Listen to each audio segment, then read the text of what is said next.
On January 27, 1923, a man named Barr borrowed a car from a friend and drove to a quiet road near Memphis, known as a spot where couples often went.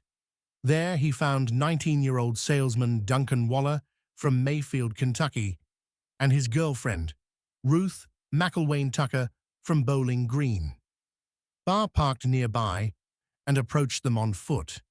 When he got close, he pulled out a small .25 caliber pistol and shot Waller, killing him instantly. Frightened, Ruth jumped out of the car and ran toward a nearby field, but Barr caught up with her. He attacked her, raped her, and then shot her as well. After killing her, he stole her jewelry and valuables before searching Waller's body for anything valuable.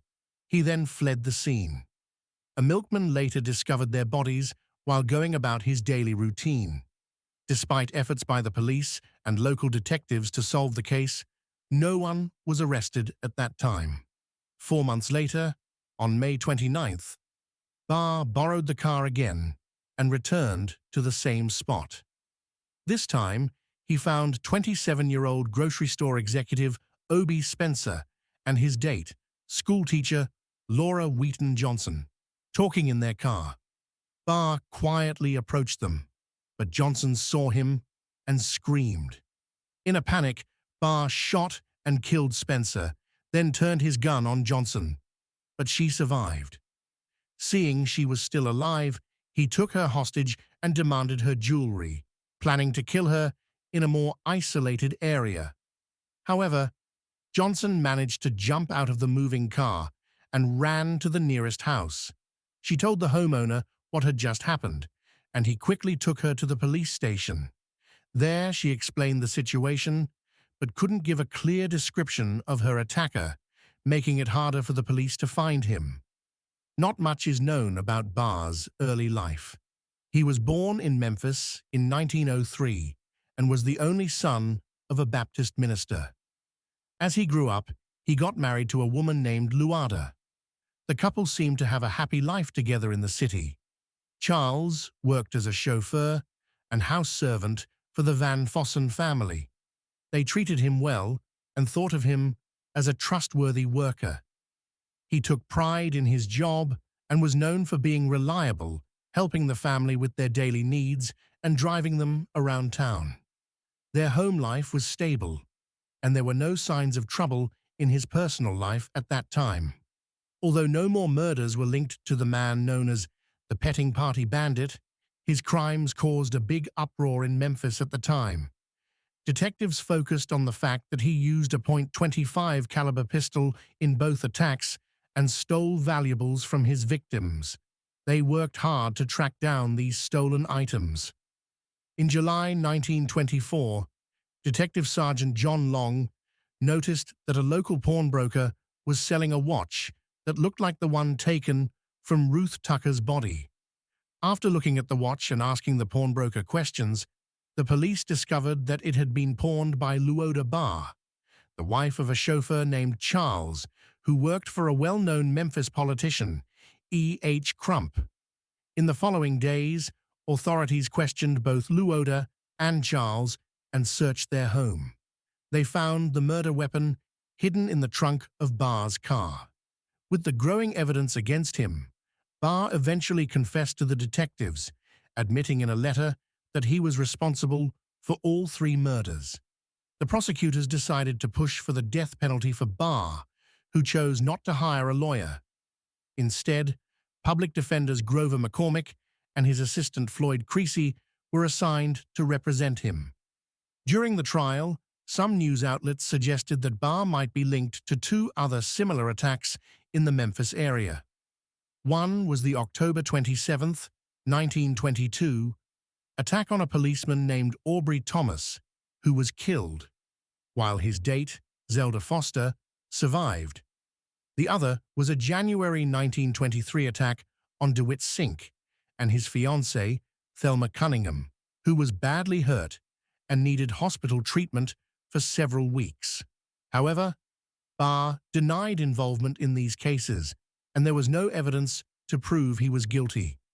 In the trial regarding the murders he was charged with, Laura Johnson testified for the prosecution. She confidently identified a wristwatch found in the Barr home as the one that had been stolen from Spencer's corpse. This evidence helped strengthen the case against Barr. Barr was only put on trial for the murder of W.O.B. Spencer. The trial was paused on October 23rd because Justice J. Ed Richards became ill. When the trial resumed, Barr's defense team argued that his confession should not be trusted because they claimed it was obtained under pressure. However, the police department denied this claim. On October 28th, Barr was found guilty of first-degree murder. Then, on November 6th, he was sentenced to death. Barr tried to appeal his sentence to the Tennessee Supreme Court, the U.S. Supreme Court, and even to the governor at the time, Austin Peay, asking for a lighter sentence, but all his appeals were denied. As a result, Barr was executed in the electric chair on August 20th, 1926, at the Tennessee State Prison. At that time, he was the 24th person to be executed by this method, since the state had switched from hanging to the electric chair as the method of execution. This marked a significant moment in the state's history regarding capital punishment.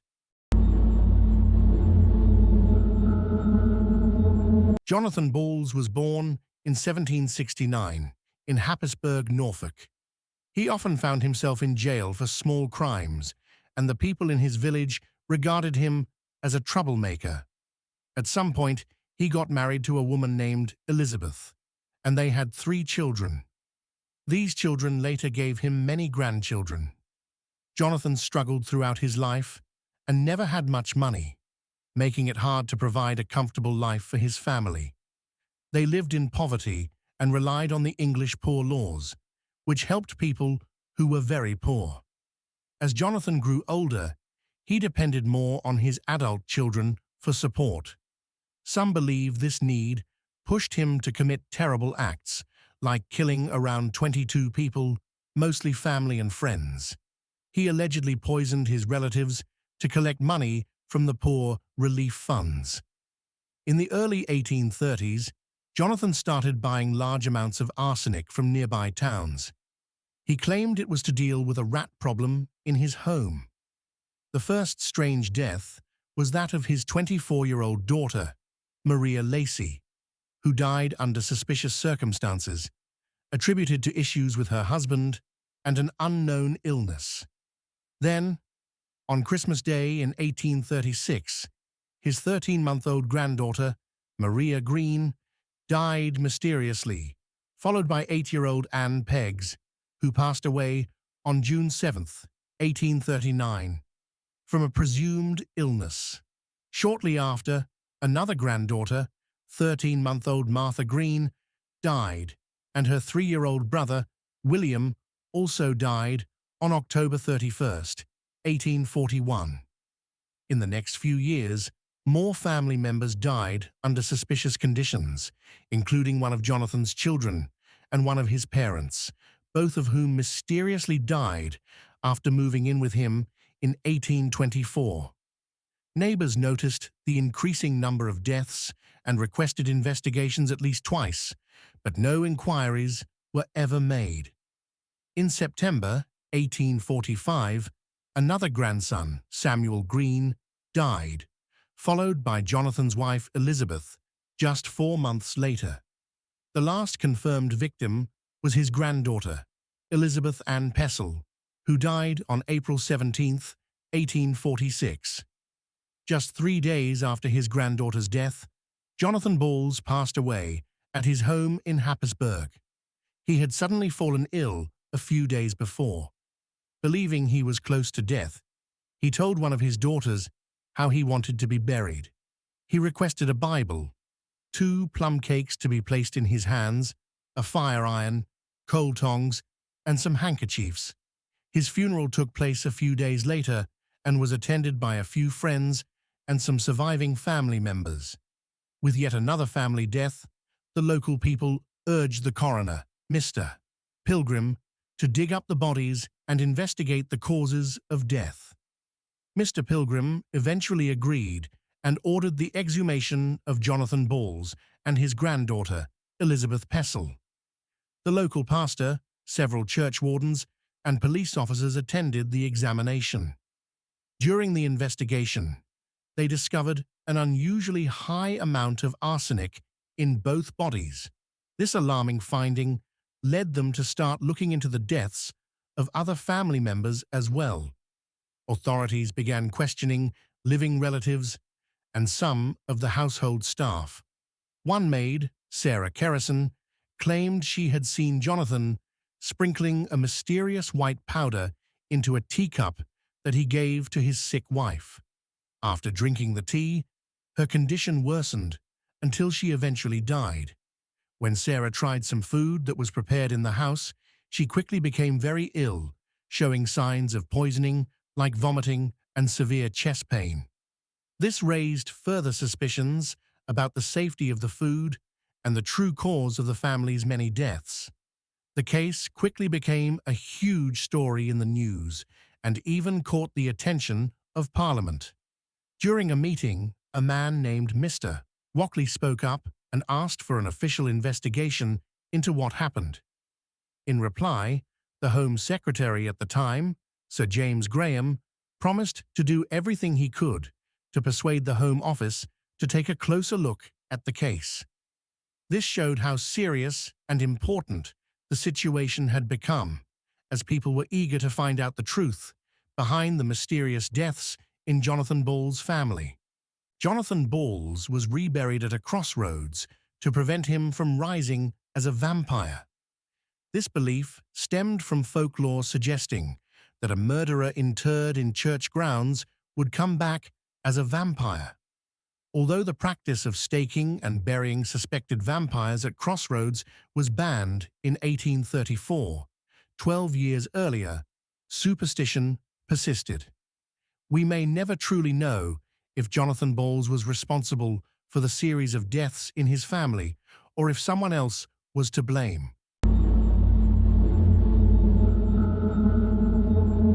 After Henry Threlfall Wilson and John Pilkington founded the White Star Line in 1845, the company operated a fleet of sailing clippers between Liverpool and Melbourne from 1852. As part of the mass migration, largely stimulated by the gold rushes of the 1850s, Robert Francis Burns emigrated to the colony of Victoria aboard the White Star, which departed from Liverpool in England and arrived in Melbourne on the 19th of January 1860, born in 1840 in County Limerick, Ireland. At that time, Limerick was grappling with poverty and facing the looming shadow of the Great Famine. While it had seen economic growth in the Georgian period, particularly with the development of Newtown Perry, the early 19th century saw a decline, with the city becoming a refuge for those fleeing rural hardship. This period also saw significant emigration, particularly to the United States and Canada, fueled by economic hardship and the eventual failure of the potato crop. At the age of 19, Burns was a laborer. After hearing about the gold rushes, he decided to emigrate. In January 1868, Burns married Ellen O'Leary in Mount Gambier, South Australia. O'Leary had also immigrated to Australia. She was born in Killarney, County Kerry, Ireland, and arrived in Adelaide in June 1866 on the immigrant ship Charlotte Gladstone, accompanied by her older brother, Cornelius, and younger sister, Johanna. Robert and Ellen Burns had 8 children between 1868 and 1880, 2 of whom sadly passed away in infancy. In the early 1870s, Burns and his family lived in Allendale East, in the Mount Gambier area. They later moved to the Hamilton district in Victoria, settling in Dunkeld. Burns chose a 70-acre piece of land near Dunkeld. By December 1881, his wife and children were living in Starwell. When Burns was arrested in April 1882, he told a police officer that his family was living near the police station at Starwell. Burns likely moved to the Hamilton and Starwell areas because there were many job opportunities from railway construction in Victoria. The rail link from Ballarat to Ararat opened in April 1875, leading to more railway projects in the Ararat area as it grew into a major rail hub. In February 1876, a railway line opened from Ararat to Stawell, which was extended to Murtoa in December 1878. In April 1877, another railway was opened from Ararat to Dunkeld, later extending to Hamilton and Portland. Workers, known as navvies, were hired by contractors to do the heavy labor of cutting down trees, laying tracks, digging, and building embankments. They lived in simple tent camps near the work sites. Around January 1879, Burns was working with a group of railway workers near Wycliffe, east of Dunkeld. He shared a tent with two other men, Henry Wells and Francis Heenan. On February 19th, Heenan left the work site to go to a bank in town. When he came back, he told his co-workers that he was feeling sick. He was vomiting, had diarrhea, and felt cold. He stayed at the work site until mid-afternoon, then took a train 2 miles back to his tent. His co-workers gave him some rum and porter, but he kept vomiting and died later that evening. Constable Healy came to the scene and reported at the inquest 2 days later that Heenan and his mate were good friends. There were no marks on his body, and there was no evidence of foul play. The magistrate who investigated Heenan's death concluded that he died from an attack of English cholera. He noted that the symptoms described by his friend matched the disease, and the examination showed no signs of poisoning. On August 16, 1880, the body of a man aged around 30 to 40 was discovered while mustering sheep in a field at Reedy Creek, about 7 miles northwest of Wycliffe. The body had been there for several weeks and was badly decomposed. The man was lying face down, and a large part of the back of his skull was broken. A leather purse was found nearby.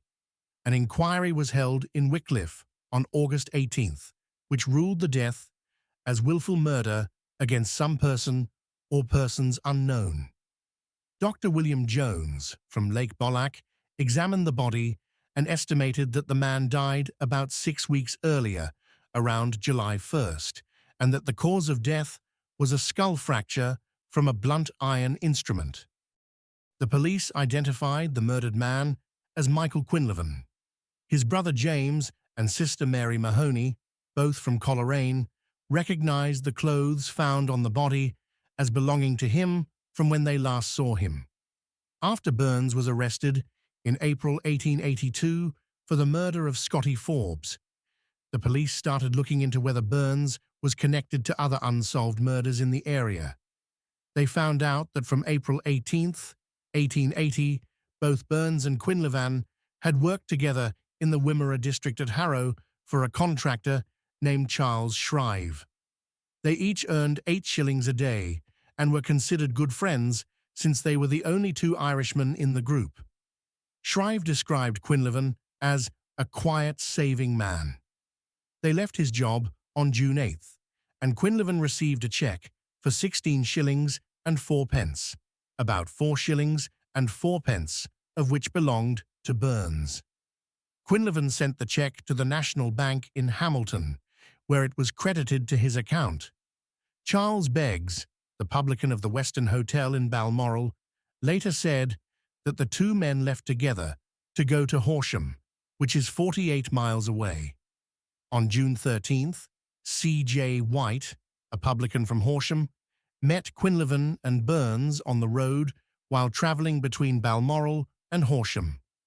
He took their bags to Horsham for them, and the 2 men stayed at his hotel, the Bull and Mouth, for a few days and drank a lot. While in Horsham, Quinlivan sent £17 to be deposited in the Colonial Bank in Dunkeld. On June 16th, they bought a bottle of brandy and took a train from Horsham to Ararat. In Ararat, the two men stayed at Catherine Miller's boarding house, where Quinlivan became very sick and vomited all night. He said he got sick after drinking from the liquor bottle on the train. They had planned to continue by train to Dunkeld to give Burns' wife some money, but Quinlivan wanted to stay in Ararat because he was feeling ill. The next morning, he felt better, and he and Burns took the train to Dunkeld, where they stayed on Burns's land. On June 19th, Quinlivan went to town and withdrew £15 from the Colonial Bank. After that, the two men visited Wilson's store and then went to Reed's Hotel at Strathmore between Dunkeld and Glen Thompson. They drank at the hotel for 2 hours, then left to go to Wycliffe, which was 14 miles away. This was the last time anyone saw Quinlivan alive. As the police gathered evidence about these events, they found that Burns was the last person seen with Quinlivan close to where his body was found.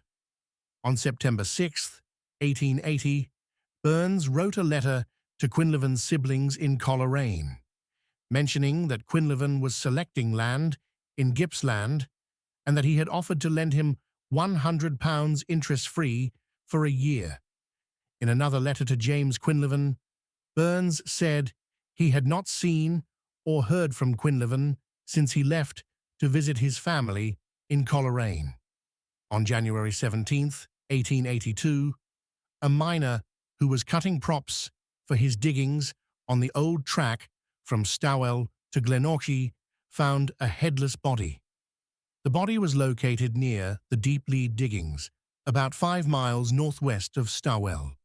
The miner reported this to the police. The body was naked and had been moved a little by cattle and chewed on by quolls. The police determined that the head had been cut off with a sharp instrument. Clothes belonging to the victim were later found nearby. By April 1882, detectives identified the headless body as Charles Forbes, also known as Scotty or Charlie, who had worked on the Dimboola Railway. Investigations showed that Forbes was last seen with Robert Francis Burns.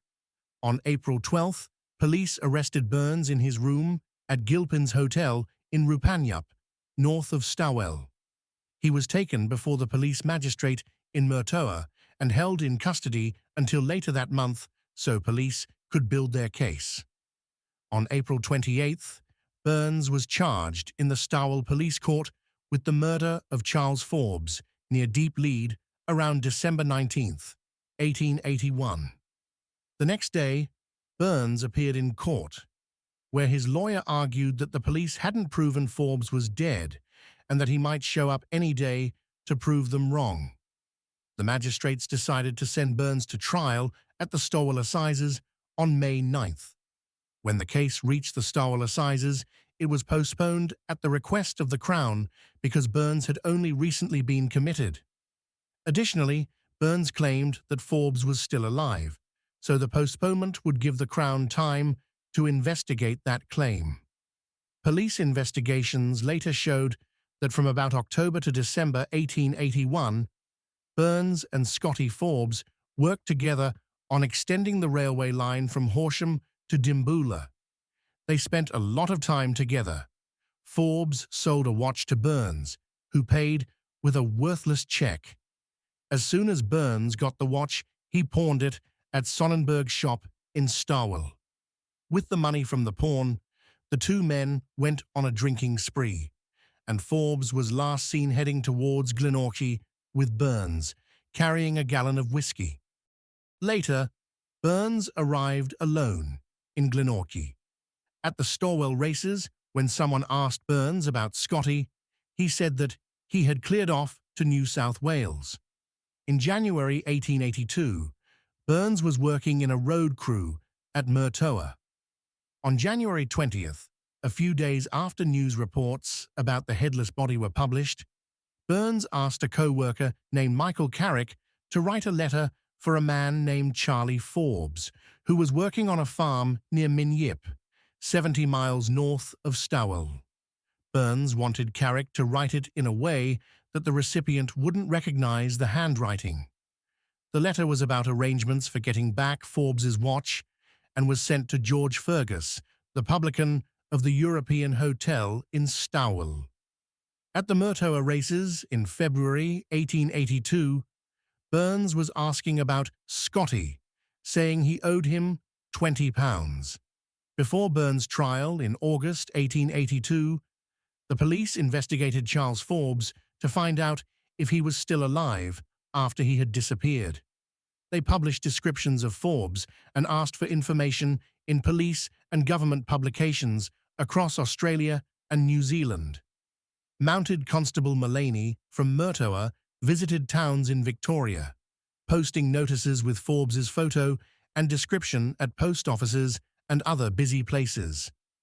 Constable Hilliard travelled to places like Hobart and New Zealand to ask questions and post notices asking Forbes to come forward if he was alive. Burns was tried for murdering Forbes in December 1881, from August 16th to 18th, 1882, in Melbourne. Witnesses identified clothing found near the body as belonging to Forbes. During the trial, 45 witnesses testified, but the victim's identity was not confirmed, and the evidence was circumstantial, leading to Burns being acquitted.